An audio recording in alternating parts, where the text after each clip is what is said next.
Hey there, LinkedIn. Here we are again, live another Wednesday at 1 o'clock Central Standard Time, which maybe affected some people here.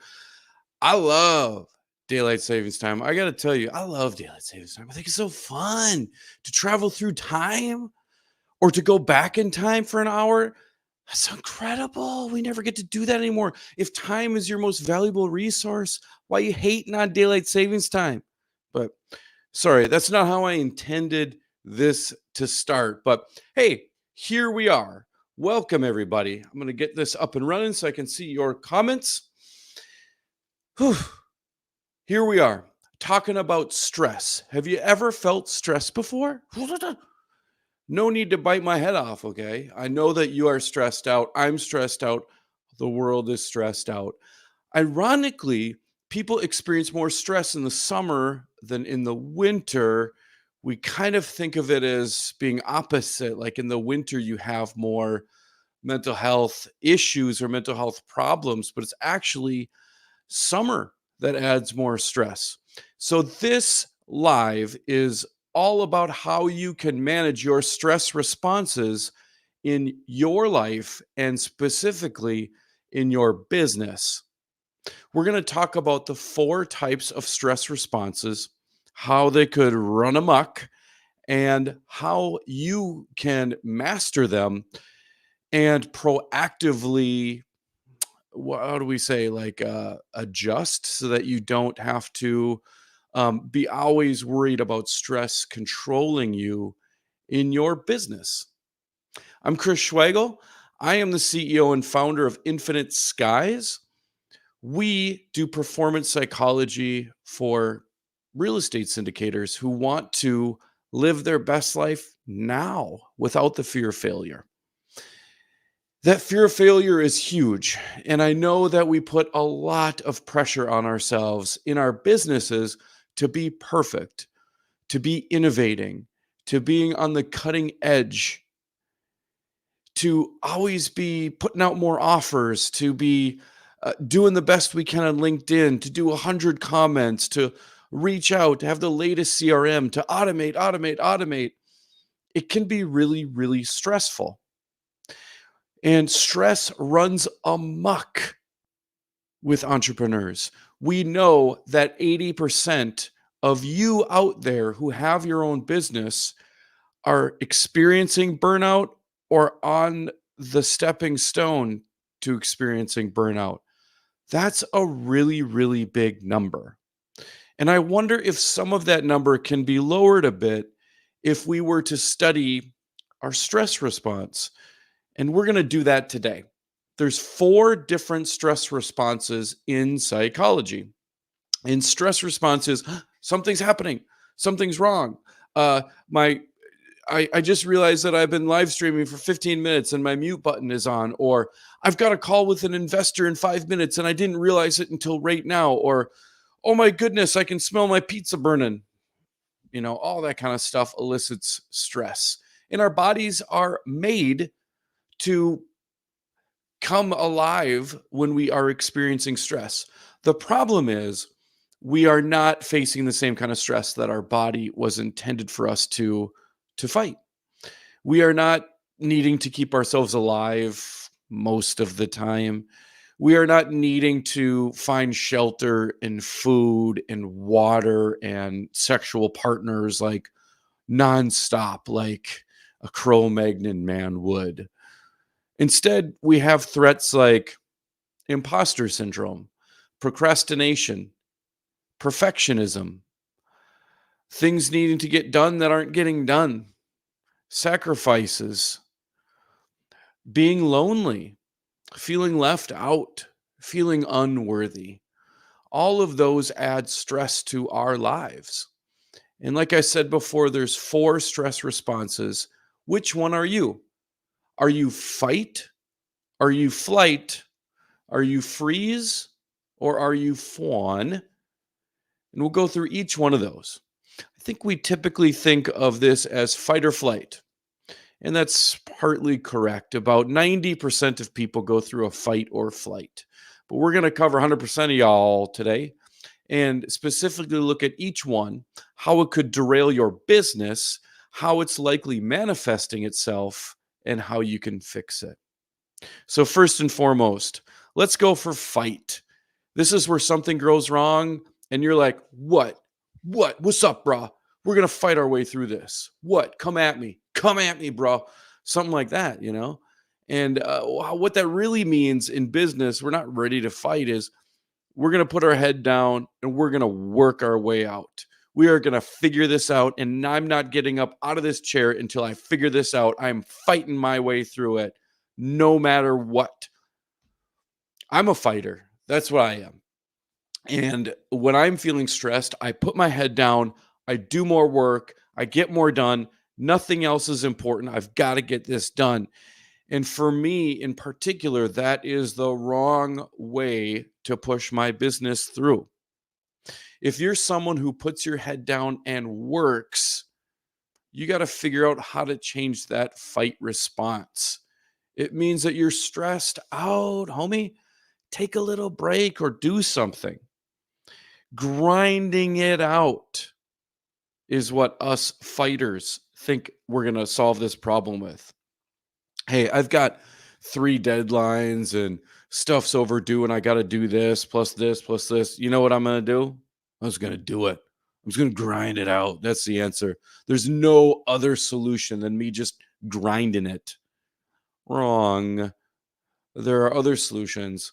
We are closing ourselves off to all of the problem solving that we have in our brain, to the entire world that wants to help us out, and to all the potential solutions out there.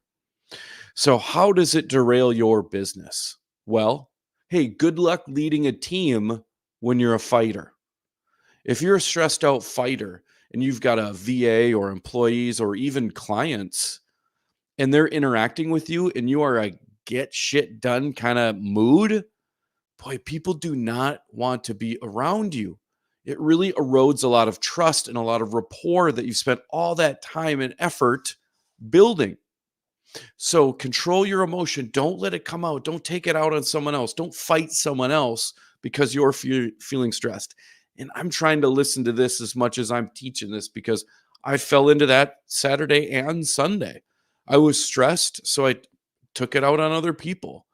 And it sucks. It like hurt trust for sure. And that's not the way to go about it. But I thought I had to put my head down and get it done. Also, it impairs your decision making. If you're fighting, you're putting your head down, you're figuring it out, you got to go. The sunken cost fallacy is gigantic. I can't stop it no matter what, even if it's a low priority, even if it doesn't make sense to keep going, even if the absolute right thing to do is just stop and move on to something else. I will keep going.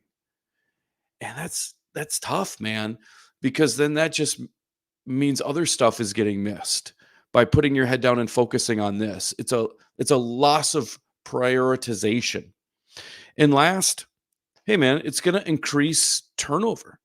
It's going to be tougher for you to build a team, to build a client base, to get referrals when you're constantly having to build relationships with more and more people.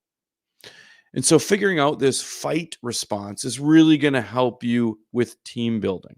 Now, what can you do? What can I do to help this out? Well, first and foremost, before this even happens, you can prep yourself for being calm. You can practice meditation. You can do visualizations.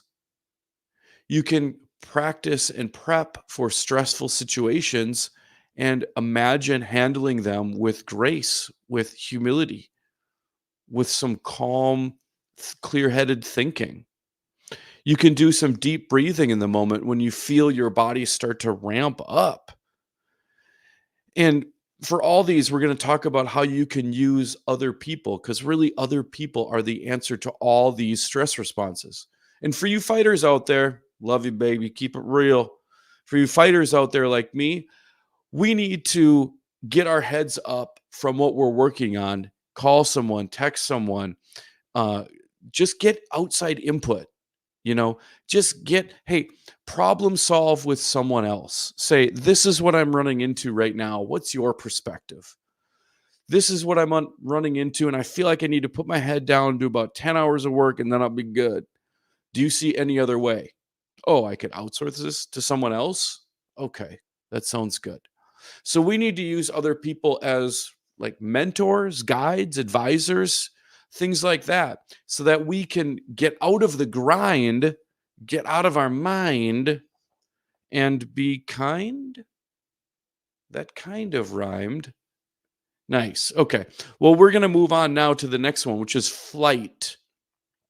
In the fight, flight, freeze, fawn response, flight means I'm getting the heck out of here. There is too much going on right now. I can't handle this. So I am leaving. I'm putting this off.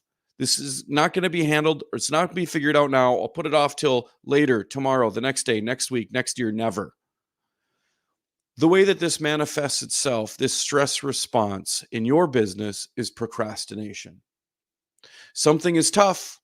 You don't want to face it, so you put it off. Something's difficult. You need to learn something new. Perhaps you need to create a new tool or talk to new investors or seek out a new avenue, revenue stream or avenue of income in your business. And it seems daunting to you. So it's easier for you to just run away instead of facing it.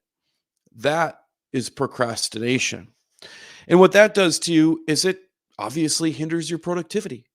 If you're procrastinating stuff and afraid of getting at the big stuff that's going to push the needle of your business, you're going to just feel stuck in the mud forever and ever and ever. You're going to be in that busyness trap that never actually gets anything done. Also, you're going to seem like a weak leader if you are counted on to make big, bold decisions, to lead the culture and the decision making in your team, and you're nowhere to be found, or you're at happy hour, or you're working on, less productive things. You're really going to lose leadership. Someone else is going to step in and solve the problems that you're running from. And it's going to be harder for you in the future to lead your team. Also, you're going to create some bottlenecks. Things need to get done. And oftentimes, if you're the leader, if you're the business owner, you're the entrepreneur, you're the syndicator, the buck stops at your desk. And if you're the bottleneck, people are going to be getting pissed off at you. Your team, your clients, whoever is counting on you needs stuff to get done. And so when you're busy procrastinating, things are just going to work themselves out.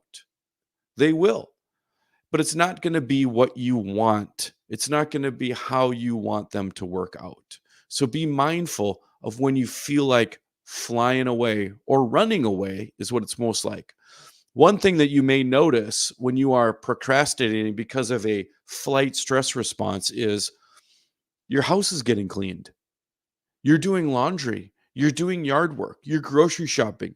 You're doing all those really low priority tasks that don't push the needle, but also scratch that itch of needing to be busy.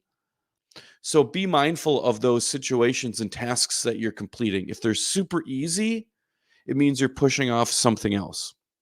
Now, what can you do if you find yourself in a flight stress response? Here's 3 things you can do right now to help yourself. 1, set up your big goals or big tasks into little micro baby tasks.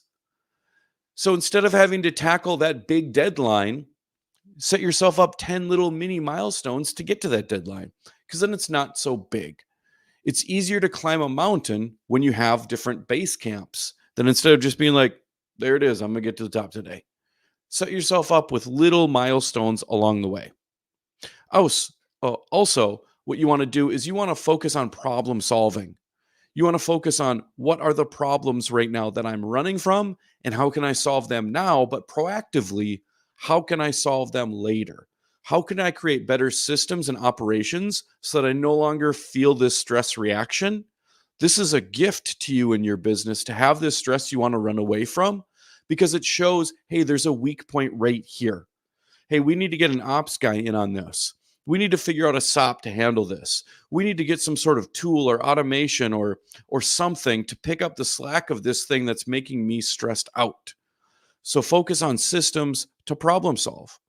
And then last, how can you use other people? Well, you can use other people to be accountable. You can use people to say, hey, these are the priorities in my business. We'll check in once a week and you make sure that I am keeping my priorities in check. Track your hours. No matter how many hours you're working, doesn't matter to me. We all know that anything more than 52 hours in a week actually lowers your productivity. So I hope it's not more than 52 hours a week. Track your time. What are you working on? Each hour, just write the most important thing you're working on. And once you follow that for a week, if you're a true flautist, if you are a true flight person as a stress response, you're going to be embarrassed at the most important things that you were working on, and you'll seek out an accountability partner to keep those priorities in place. Next, let's go to freeze, baby. I'm in Minnesota. We got a little freeze babies here in Minnesota, but this is something different. This is where you're super stressed out. There's a tons of stuff to do, and you can't handle it. You feel panicky. You feel anxious. You feel like running. You know you got to get the job done, but you're not. Instead, what you're doing is you're completely detaching yourself from business. Maybe you log off. Maybe you take a day off. Maybe you decide to step away for a bit. You need to take a break. What that is and how that manifests itself is called shiny object syndrome. When things are starting to get tough, when you're starting to figure things out, but you encounter problems, you inevitably will, you're going to feel stress. And when you feel like detaching and going to do something else that seems less stressful, that is shiny object syndrome. And go ahead, chase it. Because what you'll learn is that's great and it's good. And you should have been in that industry before until that gets hard. And then you'll move to the next one and you'll say, hey, this is great. I should have always been here. This is super easy until it's not. Now, those are just the levels of competency. Level one is I feel like everything is going to be easy. I don't know what I don't know. And then you get to level two, you start to know what you don't know. And you're like, dude, this shit's hard. This sucks. I'm going to go over here because that seems easier. But meanwhile, over there, you're back at level one learning or level one competency. You don't know what you don't know. You have to go through that level two phase where you know what you don't know so that you can get to the part where you now know what you know, but it doesn't come naturally to you. You just got to keep working through it. Stick with it. Here's the thing that freeze does to you. It makes you experience anxiety. Knowing you have to move, knowing you have to do something, but not is the definition of anxiety. And what you're doing is you're stalling your progress, not only in the current industry you're in, but the next one, the next one, the next one. Also, you're undermining your own confidence and you're undermining others' confidence in you. If you say you're going to do something, will you? That is a psychological term called self-efficacy. Shout out Albert Bandura. Self-efficacy is if I say I'm going to do something, am I going to do something? It's super, super important to business leaders. If you say you're going to get something done and then you detach and you chase a shiny object, you lose credibility, not only with others, but with yourself. And if you can't keep promises to yourself, that is a slippery slope. So here's how you get out of it. First of all, you have to prioritize mindfulness, staying in the moment. Practice gratitude. Keep a gratitude journal. These were just 3 things that happened to me today or yesterday or whatever that filled me with joy. Also, go on walks, get yourself out, move. Sweat is going to help anyone who's a freezer in a stress response. Get out there and sweat. Get your endorphins going because your body wants to move. It's all ramped up to move, but it can't. Your brain is saying we have to freeze. So get out of it by getting your body moving. And this isn't like yoga. This isn't like stretching. This is like move your body. This is like go on a run, sprint, mountain climbers, jumping jacks, burpees, surfer burpees, all the above. Get some sweat on and get that freaking serotonin that has been building up in your body. Get it out of there. Get some good endorphins in you so that you can move forward. And here's how you use other people. You build a supportive community who encourages asking for help. The problem with being a freezer is that you don't ask for help. You don't do anything. And that's okay. We all have our natural response. It's all about learning how you do it, how you handle it so you can be better next time. No one's perfect. We are all practicing progress, not perfection. So find someone, even better yet, find a group of people and tell them, hey, I'm going to need help asking for help. Will you help me ask for help? It's even better bonus points if the culture is already there in the group for asking for help. Transparency, authenticity, welcoming, humility, all that stuff is going to be a catalyst for growth for someone who is a freezer. And last but not least, let's go with the fawn. The fawn is an interesting one because the fawn is someone who loves people so much that when they're stressed out, they've got to people please. So being a fawner is saying basically, I'll do it. I'll figure it out. There's a problem over there. I'll do it. Hey, we're missing this deadline over here. I'll do it. The fawner is the person who overcommits. And the way this manifests itself in you is burnout. I'm sorry. If you find yourself staying in a job for 2-3 years and then feeling like you're getting walked all over, and then you move to the next job, and it's awesome until you start to get walked all over and not recognized for your efforts. And then you go to the next job, and that's great for a couple years until you start to get walked all over. When other people get promotions that you deserve, when you are leading the initiative, but someone else gets the credit, you could be a fawner. And this is when you feel stress, and what you do is you take on other people's work. And here's what's the problem here is when you're putting other people's work before yours, you're being passive. Passive means I matter less than you. Remember, aggressive means you matter more than me. Or I'm sorry, I matter more than you. Yeah, you listen to me because I matter more than you.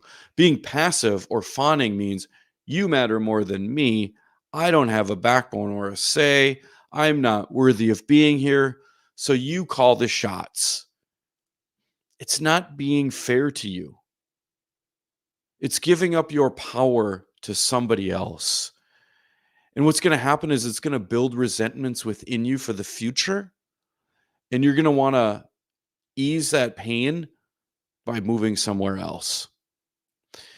You lose yourself by being a fawner. You lose your principles. You lose your moral compass by being a fawner. It undermines your growth.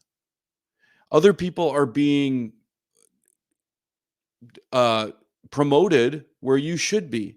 Other people are getting the awards and the credits and all that kind of stuff where you should be. It's undermining your growth simply because of your stress response, not because of your competency or how good of a person you are, or how giving or loving you are. It's a stress response thing. And last, it just weakens your authority. For when you finally put your foot down, I'm guessing it's probably passive aggressive. I don't mean to undermine or cut you down here, but if you're aggressive and say, hey, I'll take it on, I'll take it on, I'll take it on, then finally you're like, screw you guys, I'm not doing this anymore, I'm out of here. That undermines your authority. It loses respect. So here's what you can do. You can prioritize self-care. Hate that word, self-care. What the heck is self-care? It's not getting your nails done. It's not going to the salon. It's not retail therapy. It's not a spa.